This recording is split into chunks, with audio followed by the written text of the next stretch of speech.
तो आज परमात्मा की अपार कृपा से बनारस में मूल ज्ञान का प्रचार होने जा रहा है। मूल ज्ञान का प्रचार होने जा रहा है।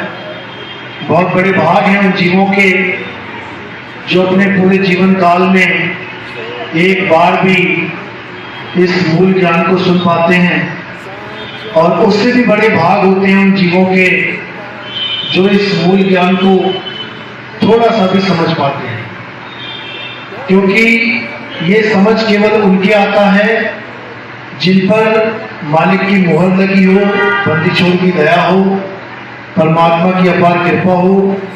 अन्यथा ये ज्ञान किसी को समझ में नहीं आता। बहुत ज्यादा विवेक लगाए तब भले दो चार बात समझ में आए, अन्यथा ये मूल ज्ञान किसी को समझ में आ ही नहीं सकता। जिसके लिए साहिब ने वाणी में भी बताया कि लाखन में कोई समझ न पई है और कोटि मध्य जानेंगे, कहे कबीर सुनो भाई साधो, हमें बिरले हंस पहचानेंगे। यानी एक लाख इंसानों को अगर सत्संग सुना दिया जाए मूल ज्ञान का, तो उनको यही नहीं समझ में आएगा कि ये बात चल कहाँ की रही है, हो क्या रहा है। यहाँ पे ना किसी देवी देवता की जय करी, ना किसी भगवानों की मूर्तियां लगी हैं, ना कोई मंत्रों के उच्चारण है। ये आखिर चल क्या रहा है यहाँ पे। तो ये बहुत बड़े भाग होते हैं अगर ये ज्ञान किसी के समझ में आता है। तो आज उसी ज्ञान को अच्छे से समझने की कोशिश करेंगे ताकि सब जीवों का कल्याण हो और इस दुनिया में आने का जो मकसद है वो पूरा हो पाए। तो सत्संग शुरू करने से पहले परमात्मा के नाम पे जयकारा लगाएंगे। बोलिए परमपिता परमात्मा की, सदगुरुवती छोड़ कबीर साहिब की, सभी संतों की, सभी भक्तों की, आज के आनंद की, सकल हंस को बंदगी साहेब बंदगी।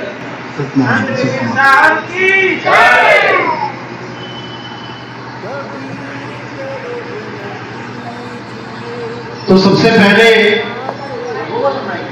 इंसान जन्म मिला क्यों है, क्या करने के लिए इस दुनिया में आए हैं। सबसे पहली जानकारी तो हमें ये होनी चाहिए कि आखिर हम आए क्यों हैं।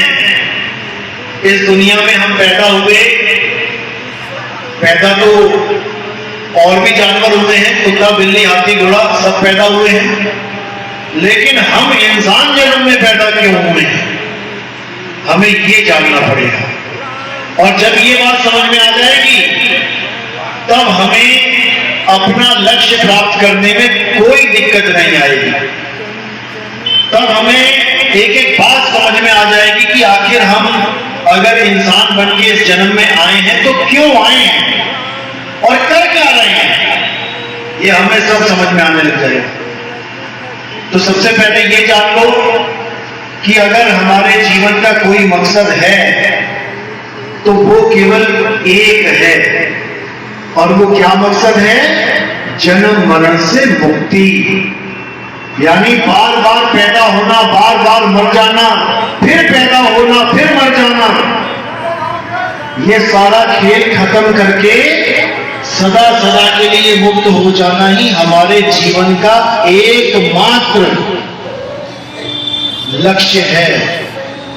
एकमात्र, दूसरा कोई कारण नहीं है कि तुम सोचो कि दूसरा भी कोई कारण होगा।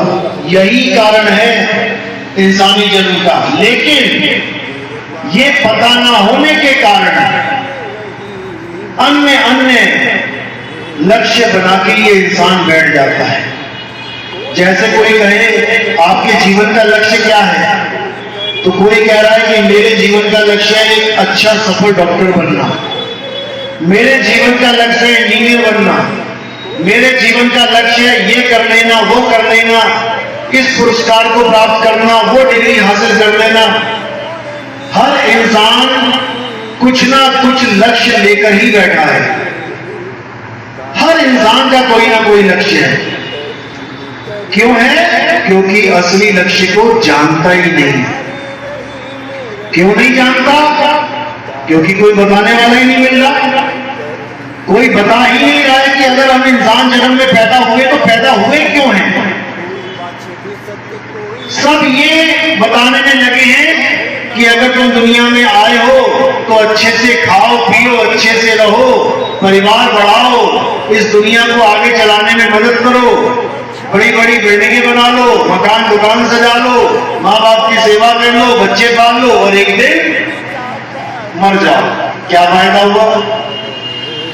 जब सारा कुछ करने के बाद मर ही जाना है तो इतना तामझाम इकट्ठा करने की जरूरत क्या है? मैं मर मर के तिल मर मर के इकट्ठा करता रहूं और एकदम जंगल की आग आए और जला के स्वाहा कर दे। मैं मर जाऊं मकान बनाता बनाता, एक भूकंप आए और सारा मकान ढेरी हो जाए। क्या फायदा भाई? ऐसी दुनिया में इतना कुछ करके जब सब छोड़ ही जाना है तो मैं क्यों लगा हूं इतना कुछ करने में? इसको समझना है। जीवन जीने का लक्ष्य है मुक्ति, लेकिन जीवन चलाने का लक्ष्य है नौकरी, बिजनेस या कोई भी कार्य जो आप अपनी रोजी रोटी के लिए कर रहे हो। रोजी रोटी कमाना जिंदगी को चलाना है और मुक्ति प्राप्त करना जिंदगी का परम लक्ष्य है। इन दोनों को साथ में लेके चलेंगे तो 101% हमारे जीवन का कल्याण होगा। लेकिन हमें पहला लक्ष्य पता नहीं होता, हम दूसरे को ही टारगेट बना लेते हैं।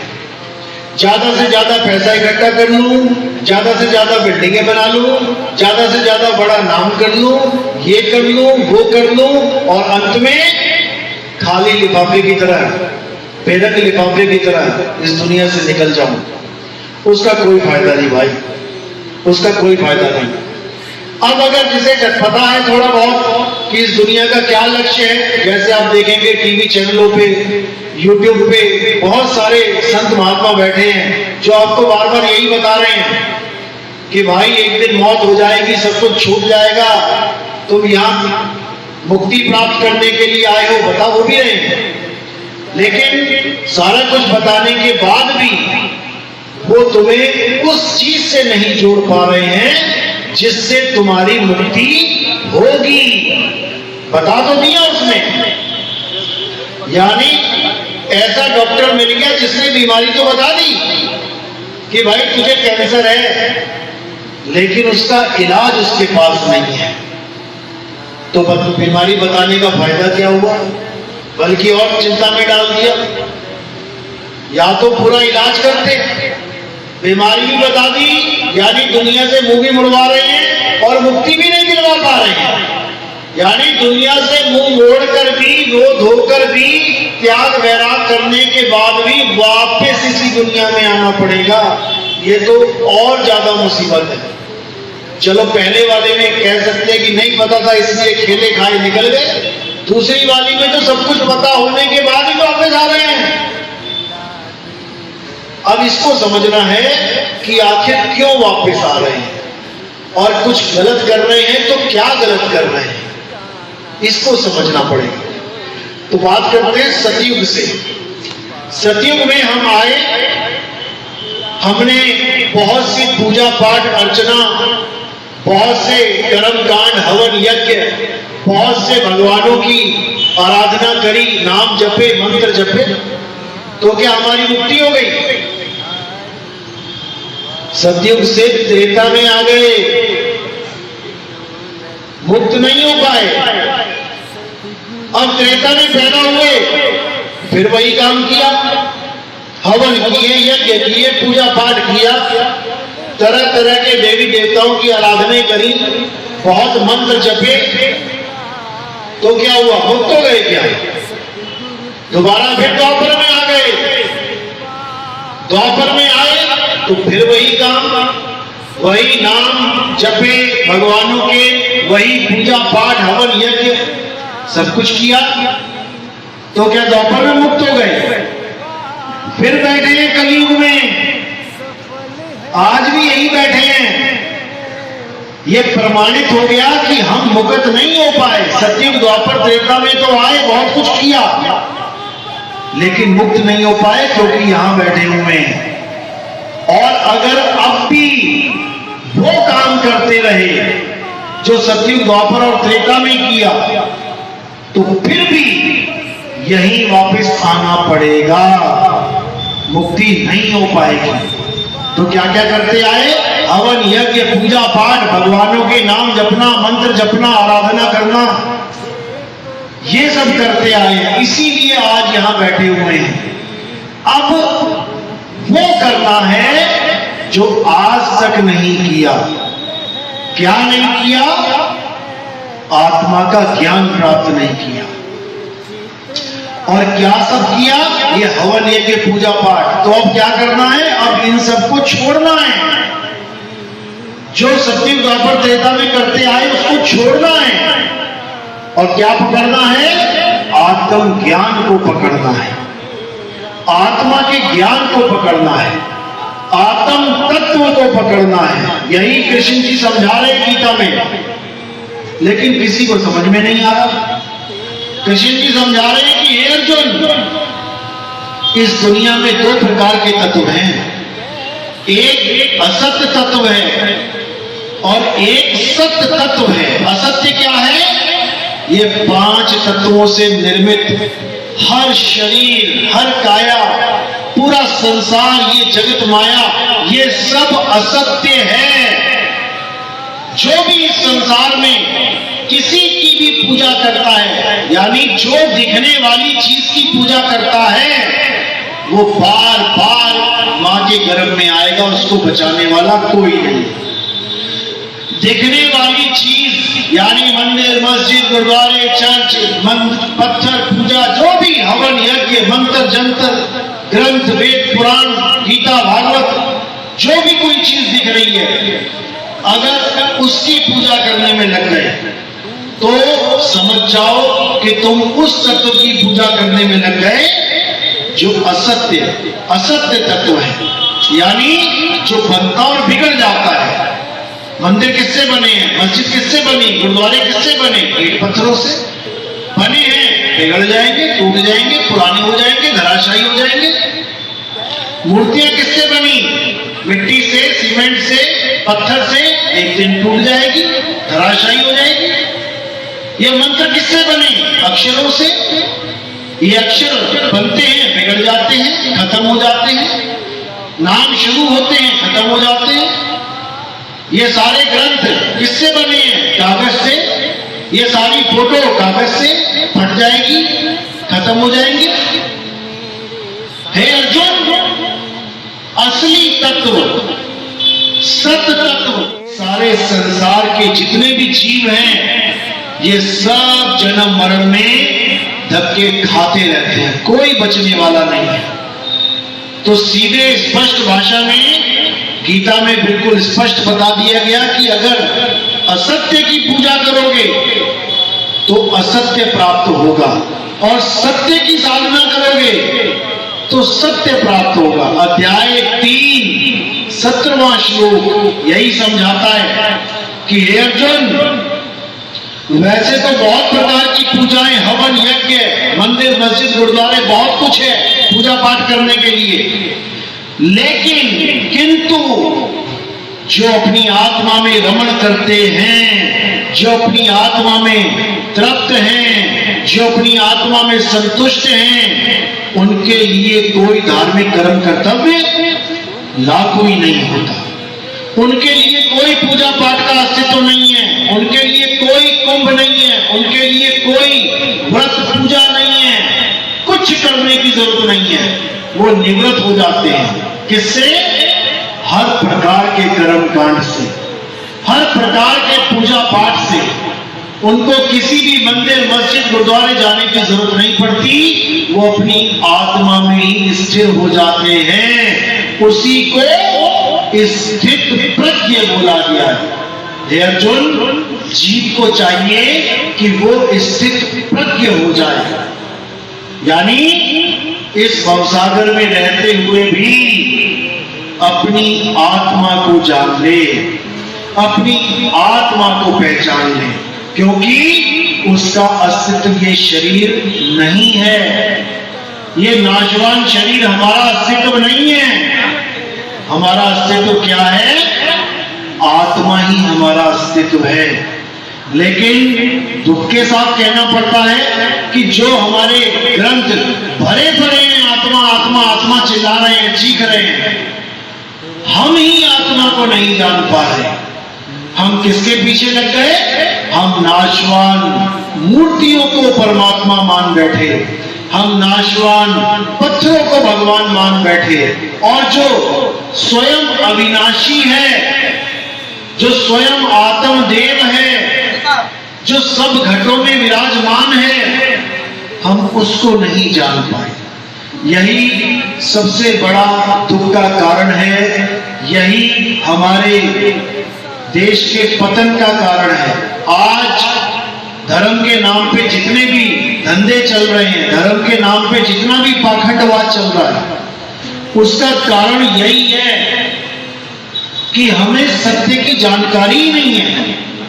अगर हमें सत्य की जानकारी हो जाए, जैसे अगर हमें पता लग जाए कि असली नोट की क्या पहचान है, तो किसी की हैसियत नहीं जो हमें नकली नोट चला जाए। अगर मार्केट में नकली नोट चल रहा है तो केवल अज्ञानता की वजह से चल रहा है। इसलिए चल रहा है क्योंकि हम अज्ञानता में, हमें पता ही नहीं है असली नोट और नकली नोट में फर्क क्या होता है। तो इसको अच्छे से समझना है।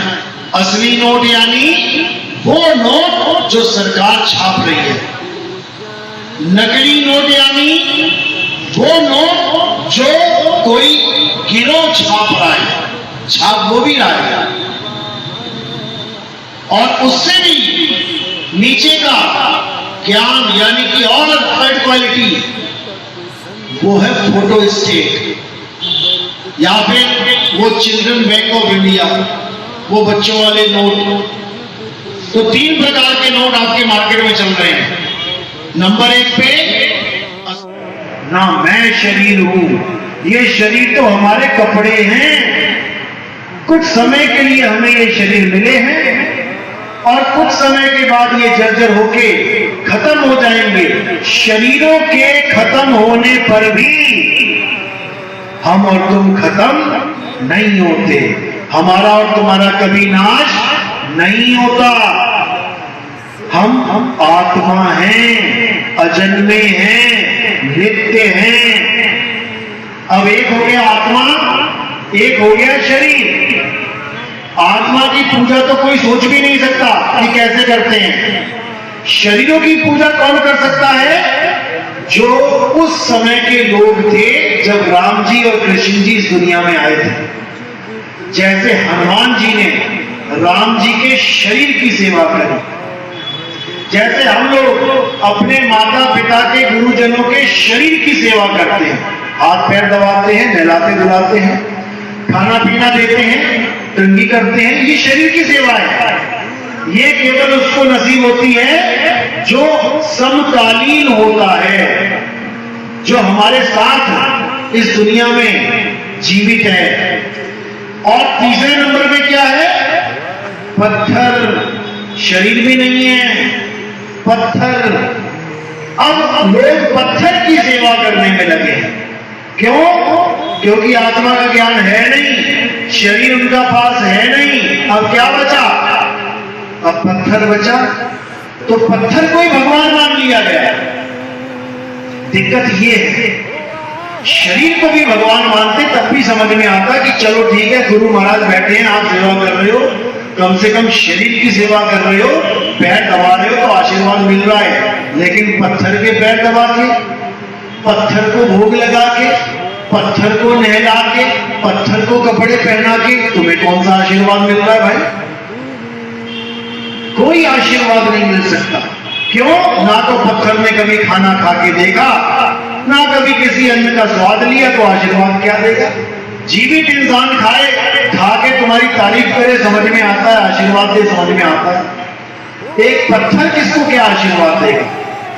तो इसीलिए सबसे पहले अपने दिमाग से इस जीरोक्स कॉपी को निकालना है। ये जीरोक्स कॉपी दिमाग से निकाल दो। कोई भी पत्थर भगवान नहीं होता, याद रखो। पत्थर मूर्ति इंसान के द्वारा बनाई जाती है, इंसान के द्वारा बनाई जाती है। इंसान उस पत्थर को एक शेप देने वाला कलाकार है। तो उस पत्थर को किनारे कर देना है। अब आना है शरीर पे। तो शरीर क्या है? शरीरों की सेवा भी बोली गई है। माँ बाप की सेवा, गुरुजन की सेवा, बुजुर्गों की सेवा करो। इसमें भी बोला गया है कि परमात्मा इससे भी खुश होता है। अगर आप माँ बाप की सेवा कर रहे हैं, गुरुजनों की सेवा कर रहे हैं, तो परमात्मा का आशीर्वाद मिलेगा। अब इससे आशीर्वाद तो मिलेगा, सुख शांति तो बनी रहेगी, लेकिन मुक्ति नहीं होगी। अब मुक्ति के लिए क्या करना पड़ेगा? शरीरों से भी ऊपर उठना पड़ेगा, यानी आत्मा को जानना पड़ेगा, अपनी आत्मा को पहचानना पड़ेगा। जिस आत्मा की वजह से तुम खड़े हो, जिस आत्मा की वजह से तुम बैठे हो, लेटे हो, खा रहे हो, पी रहे हो, चल रहे हो, मंदिर जा रहे हो, मस्जिद जा रहे हो, गुरुद्वारे जा रहे हो, चर्च जा रहे हो, तुम आत्मा की वजह से जयकारे लगा रहे हो, जय श्री राम, अल्लाह अकबर, वाहेगुरु, सत श्री अकाल। ये सारे नाम, ये सारे अक्षर किसकी वजह से निकल रहे हैं? इसी आत्मा की वजह से। इसी आत्मा की वजह से तुम कह पा रहे हो कि मैं हिंदू हूं, मैं मुसलमान हूं, मैं सिख हूं, मैं ईसाई हूं। इसी आत्मा की वजह से तुम कह पा रहे हो कि मैं अपना नाम ले पा रहे हो, मैं हिंदुस्तानी हूं, मैं पाकिस्तानी हूं, अपनी आत्मा की वजह से। लेकिन उसको तुम जान नहीं रहे हो। इसी को कबीर साहब समझा रहे हैं कि जब तक तुम अपनी आत्मा को नहीं जानोगे, तब तक भूल जाओ कि तुम्हें परमात्मा का साक्षात्कार हो पाएगा। कभी नहीं हो सकता। इसीलिए कबीर साहब ने कहा, जल में मीन प्यासी, मोहे देखत आवे हांसी, आत्म ज्ञान बिना नर भटके, कभी काबा कभी काशी। यानी उस आत्म ज्ञान के बिना सारा संसार भटक रहा है। कोई काबा में भटक रहा है, कोई काशी में भटक रहा है, कोई कहीं भटक रहा है, कोई कहीं भटक रहा है। प्राप्त क्या करना चाहता है? परमात्मा को। और परमात्मा रहता कहां है? परमात्मा तुम्हारी आत्मा में विराजमान है, और तुम बाहर ढूंढ रहे हो, बिल्कुल उसी हिरण की तरह जो अपनी कस्तूरी को ढूंढने के लिए जंगल जंगल भटक रहा है। साहिब समझा रहे हैं, अरे कस्तूरी कुंडल बसे और मृग ढूंढे वन माही, ऐसे रमता राम है ये दुनिया जाने नहीं। ये दुनिया उस रमता राम को नहीं जान पा रही है जो सब में रमा हुआ है। सब घट मेरा साइया, सुनी सेज न कोय, और बलिहारी व घट की, जिस घट प्रगट होए। कहते हैं सब में वो राम बसा हुआ है। तुझ में राम, मुझ में राम, और सब में राम समाया। सबसे कर लो प्रेम, जगत में कोई नहीं पराया। जिस राम को हर आत्मा में खोजना चाहिए था, उसे हम पत्थर में खोजने लग गए। हमारे पतन का कारण ही यही है। आज हमारे धर्म में जितना भी धर्म परिवर्तन किया जा रहा है, केवल इसी कारण, क्योंकि बाहर के लोग हमें आत्मा के बारे में बता रहे हैं, और हमारे घर के लोग हमसे पत्थर पुजवा रहे हैं। समझ लो, आज ईसाई धर्म इतना फैल रहा है। क्यों फैल रहा है? क्योंकि वो होली स्पिरिट की बात कर रहे हैं, वो आत्म तत्व की बात कर रहे हैं। वो आत्मा की बात, भले वो ईसा मसीह को बुझवा दे रहे हैं, वो बात अलग है, लेकिन वो प्रभु को पत्थर नहीं मानते, वो प्रभु को आत्मा मानते हैं, शुद्ध आत्मा कहते हैं, पवित्र आत्मा कहते हैं। तो जो हमारे ग्रंथों में ज्ञान है वो हम समझ नहीं पा रहे हैं और अपने धर्म को छोड़ छोड़ के दूसरे धर्मों में जा रहे हैं। दुविधा यही है। क्या कारण है? क्योंकि हमें समझाने वाले खुद अज्ञानी हैं। जो हमारे गुरु बने बैठे हैं वो खुद ही अज्ञान में जी रहे हैं। जो हमें आत्मा का ज्ञान जिनको देना चाहिए था वो खुद पत्थरों में उलझे पड़े हैं। दिक्कत ये है, इसलिए साहिब ने बोला कि पाथर पूजे हरि मिले तो मैं पूजूं पहाड़, और बात से ये चाकी भली जो पीस खाए संसार। साहिब कह रहे हैं अगर पत्थर ही पूजना है भाई तो छोटा सा पत्थर क्यों पूज रहे हो? पूरा पहाड़ी पूज लेते हैं। अगर भगवान मिलेगा तो छोटा सा क्यों मिले, बड़ा वाला मिल जाए। और अगर सच में पत्थर को ही भगवान बनाना है तो चक्की से बड़ा भगवान कोई नहीं हो सकता। चक्की से बड़ा भगवान क्यों नहीं हो सकता? क्योंकि मंदिरों के पत्थर तो केवल हिंदुओं के काम के हैं। मुसलमान, सिख, ईसाई उन पत्थरों से कोई लाभ नहीं लेते। लेकिन जो चक्की रूपी पत्थर है, आप यकीन करो, हिंदू, मुस्लिम, सिख, ईसाई जो भगवान को मानता है, जो नहीं भी मानता है, सबका दाना पीसने के लिए वो चक्की काम कर रही है। बिना उस चक्की के किसी का जीवन नहीं चल सकता। खाना तक नसीब नहीं होगा बिना चक्की के। तो इसी को साहिब समझा रहे हैं कि वासी ये चाकी भली और पीस खाए संसार। पूरे संसार में चक्की की अगर पूजा हो तब भी समझ में आता है। जैसे विश्वकर्मा डे पे आप देखेंगे औजारों की पूजा होती है, औजारों की पूजा हो रही है, समझ में आती है बात। क्यों? क्योंकि औजारों से हमें पैसा कमाने का जरिया मिलता है। औजार होंगे, आप 4 पैसे कमा के लाओगे। औजार को भगवान मान लिया तो भगवान तुम्हें कमा के देगा, और पत्थर का भगवान मान लिया तो मंदिर में जा रहे हो तो देके जा रहे हो कि लेके जा रहे हो? अगर मंदिर वाले पत्थर को भगवान मान लिया तो वहां पैसा देना पड़ेगा, और औजारों को भगवान मान लिया तो वो पैसा कमा के देगा। तो औजारों को भी अगर भगवान मान ले तब भी समझ में आता है कि तुम्हारी रोजी रोटी का जरिया है भाई। मान लो भगवान, कोई बात नहीं, लेकिन पत्थर को भगवान मानना और वो भी लेने की जगह देने पड़ जाना, कहते ना लेने के देने पड़ गए। लेने के देने का मतलब क्या होता है? बहुत अच्छी बात है। क्या लेने के देने का मतलब है कि सोचा क्या था और हो क्या गया। गए थे भगवान से मांगने और खुद ही लुट के आ गए। तो ये तब होता है जब विवेक शक्ति क्षीण हो जाती है। विवेक शक्ति जगाने का काम गुरु करते हैं। हमारे जीवन में गुरु आते हैं, वो विवेक शक्ति बढ़ाते हैं, और जब हमारे जीवन में सतगुरु आ जाते हैं तो वो हमें जन्म मरण से ही मुक्त कर देते हैं। तो इसीलिए साहिब ने बोला गुरु मेरे सभी बड़े, अपनी अपनी भौर और शब्द विवेक की पार की सो माथे का मोर।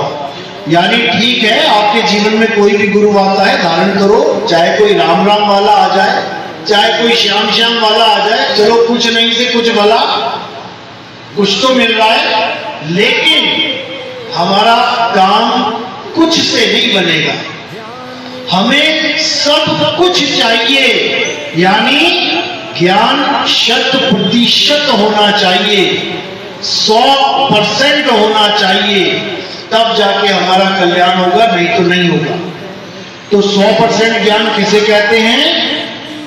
100% ज्ञान कहते हैं आत्म ज्ञान को। आत्म ज्ञान साहिब कह रहे हैं आत्म ज्ञान बिना नर भटके, कभी काबा कभी काशी।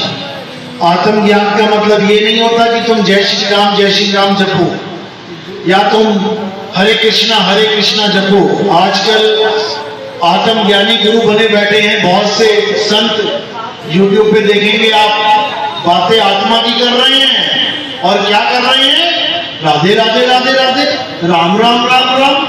कई मुसलमान फकीर ऐसे हैं बात रूह की कर रहे हैं लेकिन नाम जप रहे अल्लाह अल्लाह अल्लाह। कई सिख भाई ऐसे हैं जो बात आत्मा की करेंगे, अकाल की करेंगे, लेकिन नाम जप रहे वाहिगुरु वाहिगुरु वाहिगुरु। किसी का भी नाम जपना ये आत्म ज्ञान नहीं होता है, समझ लो। कई लोग पूछते हैं गुरुजी कैसे पता लगे, इतने YouTube चैनल पे लोग आत्मा आत्मा कर रहे हैं, टीवियों पे कर रहे हैं, कैसे पता लगे कि इनको आत्म ज्ञान है भी कि नहीं। यही जरिया है पहचानने का, यही है वो मीटर। अगर कोई यहाँ बैठा है और वो कोई भी नाम जप रहा है या जपने को दे रहा है, चाहे वो राम राम, चाहे राधे राधे, चाहे अल्लाह अकबर, चाहे वाहिगुरु वाहिगुरु, कोई भी नाम, तो समझ जाना कि वो आत्म ज्ञानी नहीं है, वो मंत्र ज्ञानी है, वो मंत्र पकड़ के बैठा है। आत्मा का तो केवल नाम सुन लिया उसने, क्यों? क्योंकि गीता में लिखा है। अगर गीता में आत्मा के बारे में नहीं लिखा होता तो यकीन मानो एक भी आदमी आत्मा की बात ना कर रहा होता। आज जितने बैठे हुए हैं ये सब पत्थरों के पुजारी हैं और ये मंत्रों के पुजारी हैं। आत्मा का तो नाम इनको लेना पड़ रहा है अपने आप को ज्ञानी सिद्ध करने के लिए, क्योंकि दुनिया पूछने लगी है कि आत्मा क्या चीज है, जवाब नहीं है किसी के पास। यही कबीर साहब बता रहे हैं, कबीर आत्म ज्ञान का, अरे बड़ा नगर में शोर और पूछो कैसी आत्मा, देते दातनी पोर। आत्मा के बारे में किसी से पूछ लो तो कोई जवाब नहीं है, कोई जवाब नहीं कि आत्मा क्या है, कैसी है। आत्मा के बारे में सबने सुना है, सबने अपने जीवन में आत्मा का नाम जरूर सुना होगा, आप सबने भी सुना है, सबको पता है आत्मा कुछ होती है, लेकिन क्या आत्मा का स्वरूप जान पाए? क्या पता लगा कि आत्मा कैसी होती है? सुबह से लेकर शाम तक आपके साथ है आत्मा। क्यों? आपका हाथ हिल रहा है, आपका दिमाग चल रहा है, आप खा रहे हो, पी रहे हो, लेटे हो, सो रहे हो, जाग रहे हो, 24 घंटे आत्मा साथ है। लेकिन आत्मा का कोई जिक्र नहीं, आत्मा का कोई ज्ञान नहीं। इसी कारण आत्मा को छोड़ के किसी ना किसी चीज पे ये माइंड फोकस करके बैठा है कि मैं ये कर लूं, मैं ये कर लूं, या मैं ये कर लूं, पूजा कर लूं, पाठ कर लूं, मंत्र जप लूं, हवन कर लूं, गंगा स्नान कर लूं, जमुना स्नान कर लूं। कुछ ना कुछ करने में ये मन लगा हुआ है, क्योंकि असली चीज नहीं पता है। आत्मा में रमण कैसे करना है ये नहीं पता है, इसलिए उसको छोड़ के कोई ना कोई लक्ष्य बना रखा है। जैसे अर्जुन को पूछा द्रोणाचार्य ने कि तुम्हें क्या दिखाई दे रहा है? अर्जुन कहता मुझे चिड़िया की आंख दिखाई दे रही है, केवल आंख। और बाकियों से पूछा तुम्हें क्या दिख रहा है? कोई कह रहा मुझे पूंछ दिख रही है, कोई कह रहा मुझे टांगे दिख रही है, कोई कह रहा मुझे सिर दिख रहा है, कोई कह रहा मुझे पेड़ दिख रहा है, पत्ते दिख रहे हैं, फल दिख रहा है। यानी अर्जुन की तरह अगर हमारा एक लक्ष्य हो जाए, क्या लक्ष्य? आत्म ज्ञान। उसके बाद हमें कुछ नहीं दिखाई देगा। हमें ये आंख, कान, नाक, हाथ, पैर, ये पूरे संसार में मंदिर, मस्जिद, गुरुद्वारे, चर्च, ये सारे तीर्थ, मूर्त, हवन, यज्ञ, पूजा पाठ, अगरबत्ती, दिया, कुछ नहीं दिखेगा। फिर हमारा लक्ष्य केवल और केवल आत्मा होगा। और जिस दिन हमारा लक्ष्य आत्मा हो गया, समझ जाओ कि अब हमारा मनुष्य जन्म सफल होने से कोई नहीं रोक सकता, कोई नहीं रोक सकता। लेकिन हमें ऐसा कोई गुरु मिल ही नहीं रहा है जो हमारा सीधा निशाना आत्मदेव पे लगवा दे। हमें कैसे गुरु मिल रहे हैं? ये मंत्र जप ले 2 घंटा, ये मंत्र जप ले 4 घंटा, ये पूजा कर ले, ये पाठ कर ले, ये चालीसा पढ़ ले, ये नमाज पढ़ ले, ये कुरान पढ़ ले, ये वाहिगुरु वाहिगुरु कर ले। बस यही, इसी में सारा जीवन निकल जा रहा है। तो आत्मज्ञान को समझ लो क्या है? आत्मज्ञान यानी खुद का ज्ञान। जैसे आत्म कथा, आत्म कथा यानी खुद की कथा, किसी और की नहीं। जब तुम्हें कोई कहे अपनी आत्म कथा लिखो तो किसी और की नहीं लिखनी है, अपने बारे में लिखना है। आत्म हत्या, खुद की हत्या, किसी और की नहीं। आत्म रक्षा, खुद की रक्षा, किसी और की नहीं। आत्म कल्याण, खुद का कल्याण, किसी और का नहीं। आत्मनिर्भर, खुद पे निर्भर, किसी और पे नहीं। इसी प्रकार आत्म ज्ञान यानी खुद का ज्ञान, किसी और का नहीं। किसी और का नाम नहीं जपना है। कोई राम राम नहीं, कोई श्याम श्याम नहीं, कोई कबीर कबीर नहीं, कोई अल्लाह अल्लाह नहीं, कोई वाहिगुरु वाहिगुरु नहीं। किसी का नाम नहीं जपना है। तो क्या करना है? अपना नाम जानना है। मेरा निज नाम क्या है? मेरा नाम क्या है? आज जो हम अपना नाम समझ के बैठे हैं, ये तो किसी का दिया हुआ नाम है,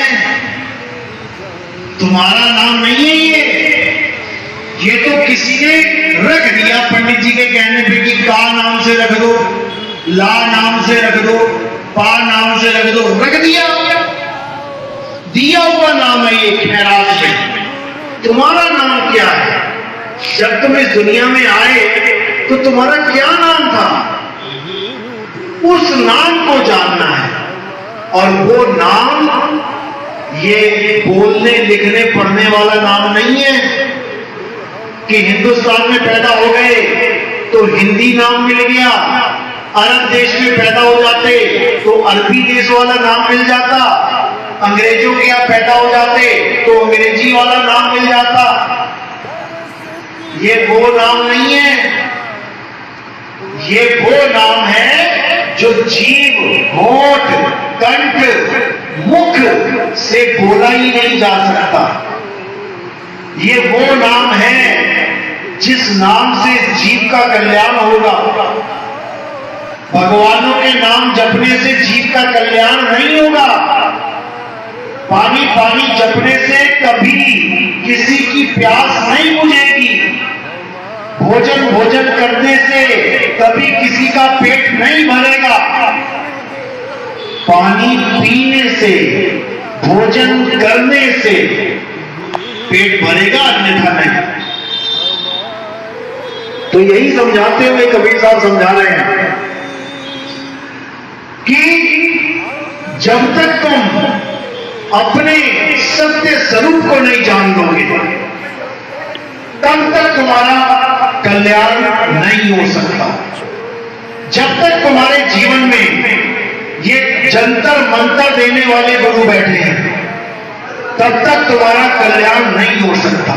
साहिब समझा रहे वाणी में, तंत्र मंत्र सब झूठ है, इनमें ना भर में कोई, और सार शब्द जाने बिना गागा हंसना होए। यानी ये जितने भी नाम है, जितने भी मंत्र हैं, ये किसने बनाए? एक समय ऐसा था जब आदि मानव था, जानवरों की तरह रहता था, कपड़े पहनने को नहीं थे, खाने को कुछ अन्न नहीं था, नंगा घूमता था, कोई भाषा नहीं थी, कोई बोलने का अक्षर नहीं था, यहां तक कि 5 तत्वों में से केवल 4 तत्वों में रहता था, 5वें तत्व का भी ज्ञान नहीं था, जिसको अग्नि तत्व कहते हैं। आज भी पत्थर टकरा टकरा के खोजी उसने, उस वक्त कोई नाम नहीं था, तो फिर उस वक्त भगवान का नाम क्या था भाई? भगवान का कोई नाम अगर रखा ही नहीं गया था, तो उस वक्त किस नाम से हमारी मुक्ति होती? क्योंकि सारे नाम इंसानों ने रखे हैं, इंसानों ने सारे नाम रखे हैं, अक्षर बनाए हैं, इसीलिए सारे धर्म ग्रंथ लिखे गए हैं उन्हीं अक्षरों के द्वारा। अगर वो अक्षर ना होते कोई नाम ही नहीं होता। तो जितने भी अक्षर बने हैं उन्हीं के द्वारा सारे नाम बनाए गए। इंसानों की करामात है ये। लेकिन एक समय ऐसा था जब कोई अक्षर, कोई नाम नहीं था, परमात्मा तब भी था। उसको जानना है, वो अक्षरों से परे है, अक्षर बने भी नहीं है, तब भी उसका अस्तित्व है। उसके अस्तित्व को जानना ही भक्ति है, ना कि उन नामों को जपना जो आदि मानवों ने बनाए हैं। हिंदी, पंजाबी, उर्दू, फारसी, अलग अलग धर्मों के अलग अलग जात पात के अलग अलग भाषाओं के नाम जो बनाए हैं, उनको जपना भक्ति नहीं कहलाता। अपने असली स्वरूप को जानना ही भक्ति है। तो साहिब समझा रहे हैं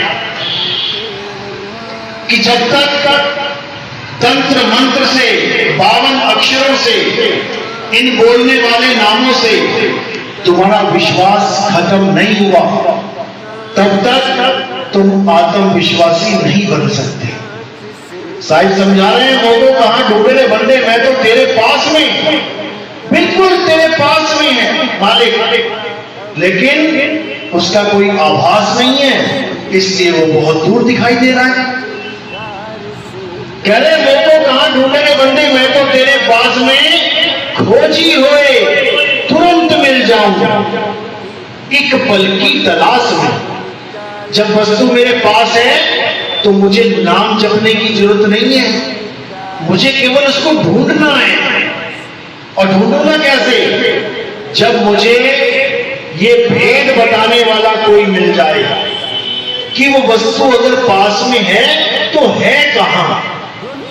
बस अगर वो भेदी गुरु हमें मिल गया तो समझ लो कि वस्तु 100% मिलेगी। तो साहिब समझा रहे हैं, वो तो कहां ढूंढे रे बंदे, मैं तो तेरे पास में खोजी होए तुरंत मिल जाऊं, एक पल की तलाश में। ना मंदिर में, ना मस्जिद में, ना काबे कैलाश में, ना मैं जप में, ना मैं तप में, ना एकांत निवास में। यानी ना मंदिर, ना मस्जिद, ना गुरुद्वारा, ना चर्च, यहां मत ढूंढना भाई। ना जप में, ना तप में। कोई गुरु कहे कि नाम जपो, नाम जपो, बिल्कुल मत जपना, बिल्कुल मत जपना। और जो जप के अंदर डाल चुके हो वो भी हो सके तो निकाल देना। कुछ नहीं जपना है, ना मैं जप में, ना मैं तप में, ना एकांत निवास में। कह रहे हैं एकांत निवास में भी नहीं हूं, घर बार छोड़ के भागने की भी जरूरत नहीं है, घर बैठे मिलेगा मालिक। खोजी होए तुरंत मिल जाऊं, एक पल की तलाश में। और कहें कबीर, सुनो भाई साधो, मैं तो हूं विश्वास में। यानी कि अगर तुम मुझ पर विश्वास कर लो इस ज्ञान पे विश्वास कर लो तो 100% तुम्हें जीते जी परमात्मा का आभास होगा, 101% होगा। ये मालिक के वचन है। लेकिन ये जल्दबाजी का काम नहीं है, ये बड़ा सहजता का काम है। जैसे एक फल पेड़ पे लगता है तो धीरे धीरे धीरे धीरे धीरे पकता है और पक के गिर जाता है। ये बिल्कुल वैसा काम है। धीरे धीरे रे मना, धीरे सब कुछ होए और माली सींचे 100 घड़ा, ऋतु आए फल हो। यानी परमात्मा की प्राप्ति कैसे होती है?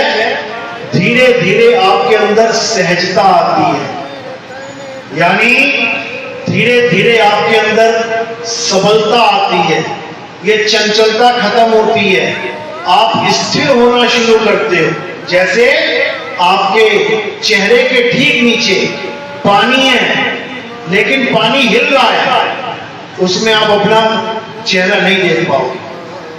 धीरे धीरे हिलता हुआ पानी धीरे धीरे धीरे धीरे धीरे एकदम शांत हो जाएगा, तब उसमें पूरा चेहरा दिखाई देगा।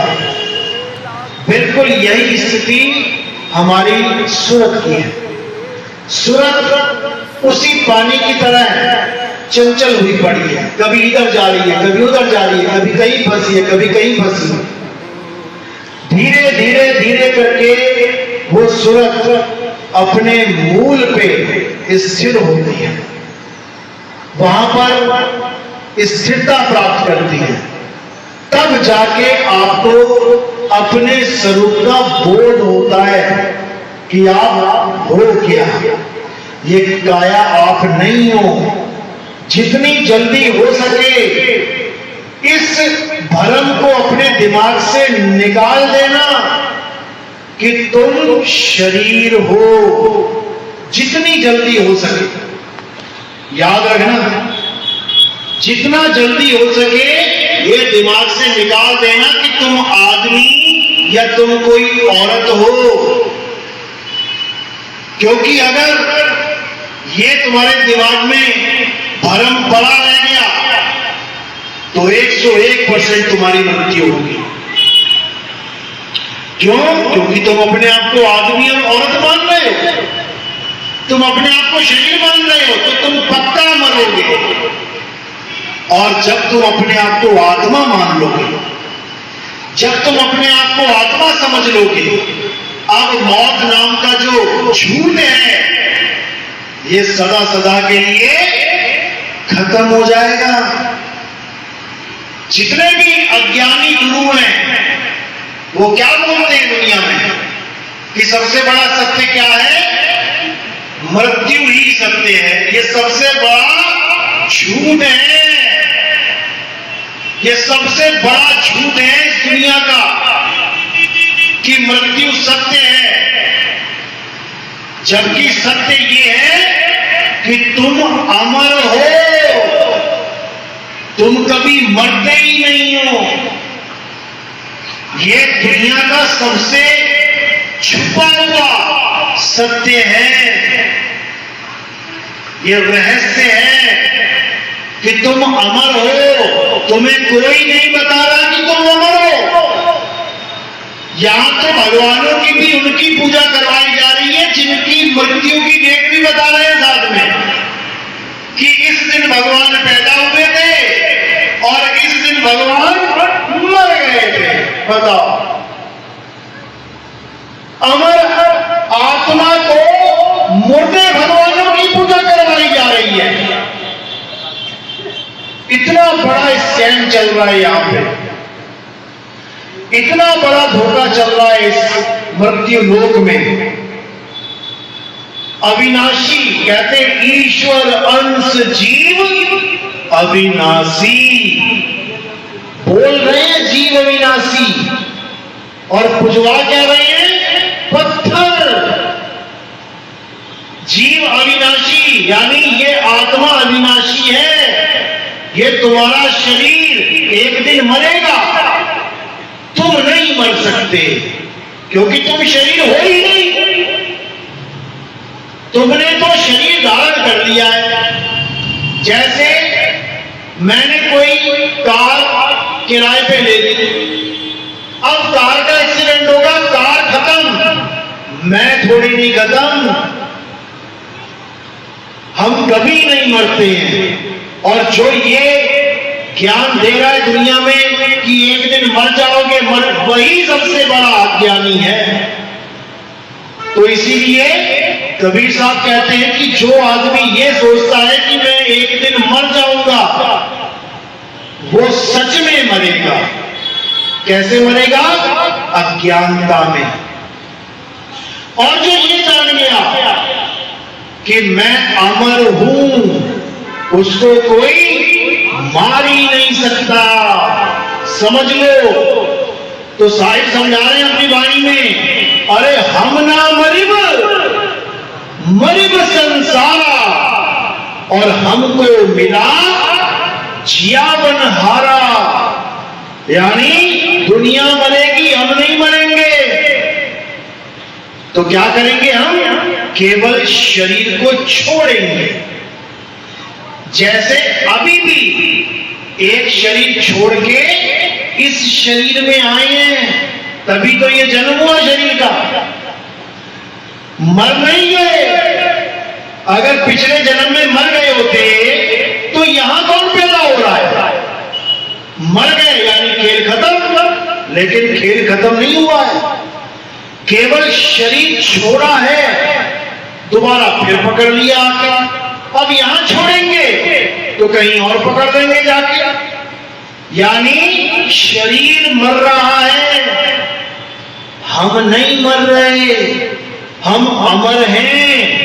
तो इस अमर आत्मा को ये नाशवान शरीरों में रखना ही क्यों है? क्यों ना ऐसा ठिकाना मिल जाए जहां पे सदा सदा के लिए वास हो जाए, शरीरों की जरूरत ही ना पड़े। क्योंकि थोड़े थोड़े सालों में फिर बदलना पड़ रहा है। और मरना कोई आसान है? शरीर छोड़ना कोई आसान है? देखो जरा जाके डॉक्टरों के पास, लोग सारी सारी उम्र की कमाई देने के लिए तैयार हैं, 50-50 हजार का इंजेक्शन लगवाने के लिए तैयार हैं, 10-10 लाख रुपए की दवाइयां खाने के लिए तैयार हैं, केवल इस शरीर को बचाने के लिए, जो दवाई खाने के बाद भी नहीं बचेगा।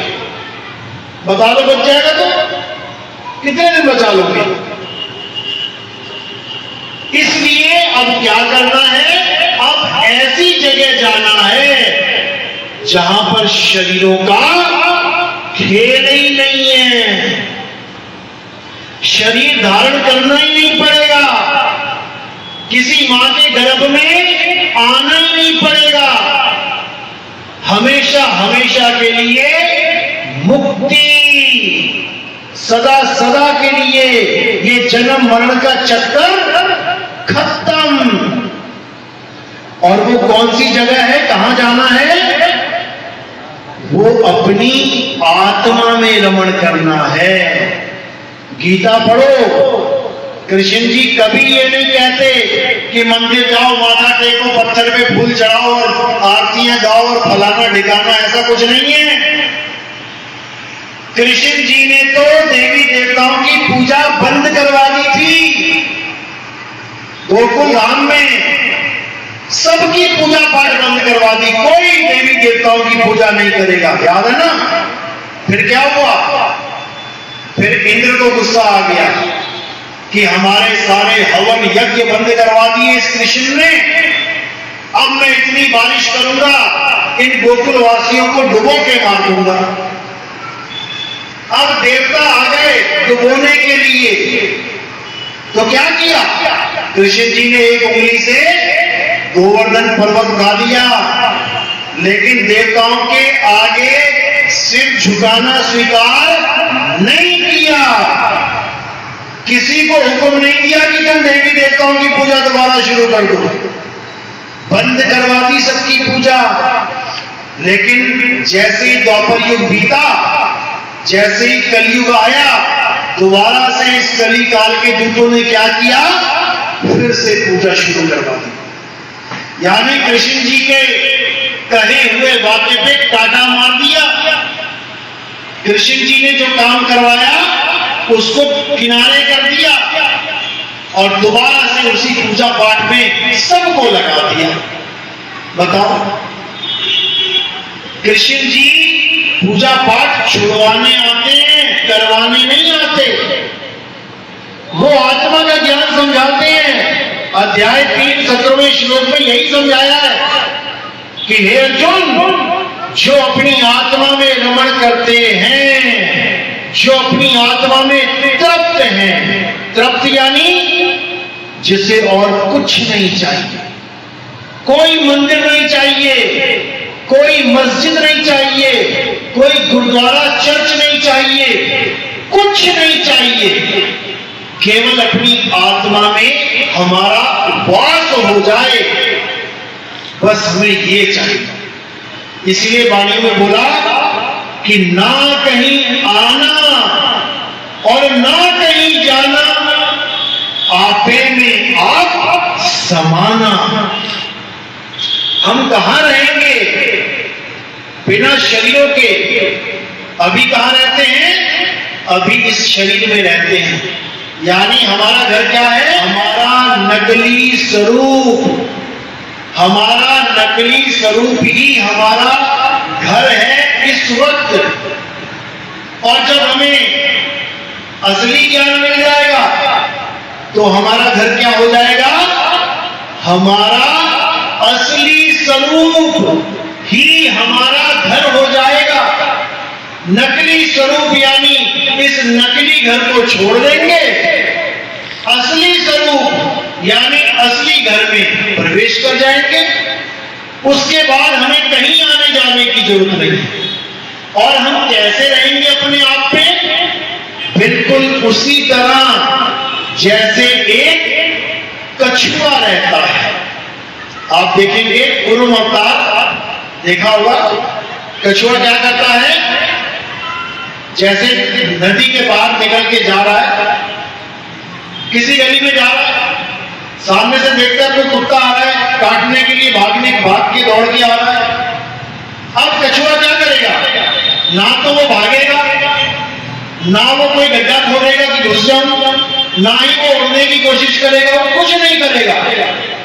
वो क्या करेगा? अपने आप में समा जाएगा।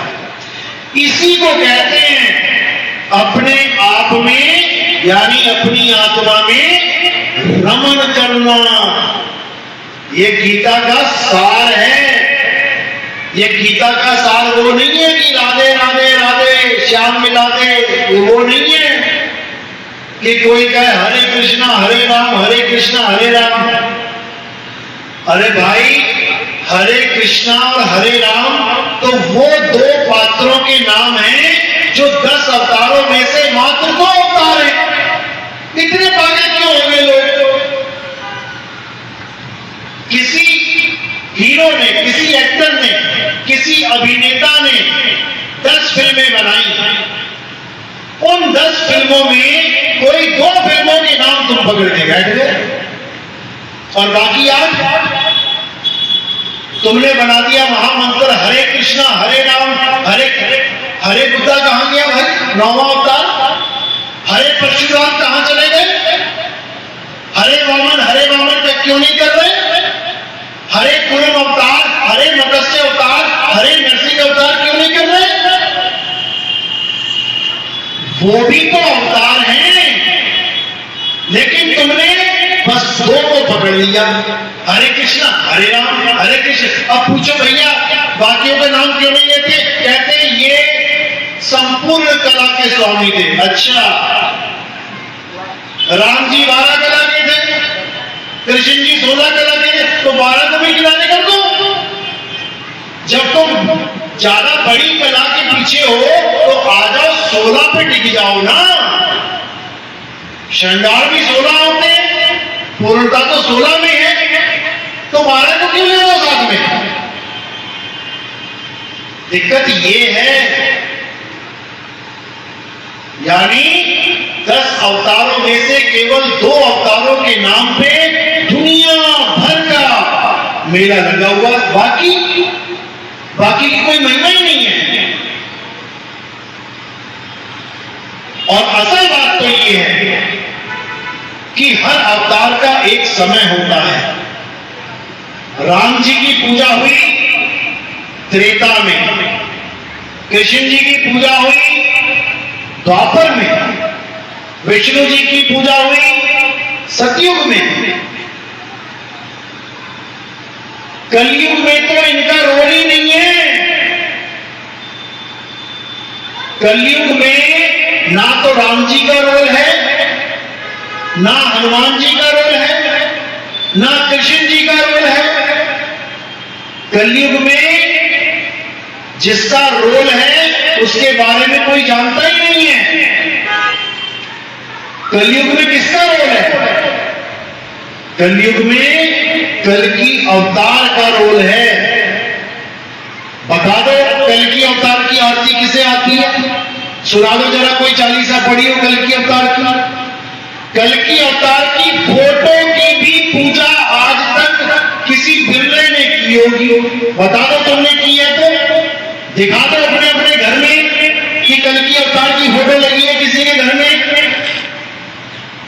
अरे तुम कलयुग के जीव हो, तुम इस समय के भगवान की पूजा करो तब तो समझ में आता है। अरे जो बीत गए, युगों युग बीत गए, जिनके मंदिरों को तोड़ के मुसलमानों ने उनके ऊपर गुंबद बना दिए, तुम उसकी पूजा करने में लगे हो। जो अपने मंदिर ना बचा पा रहे तो तुम्हें बचाएंगे। तुम लड़ रहे हो उनके मंदिरों के लिए, वो नहीं लड़ पा रहे अपने घर के लिए।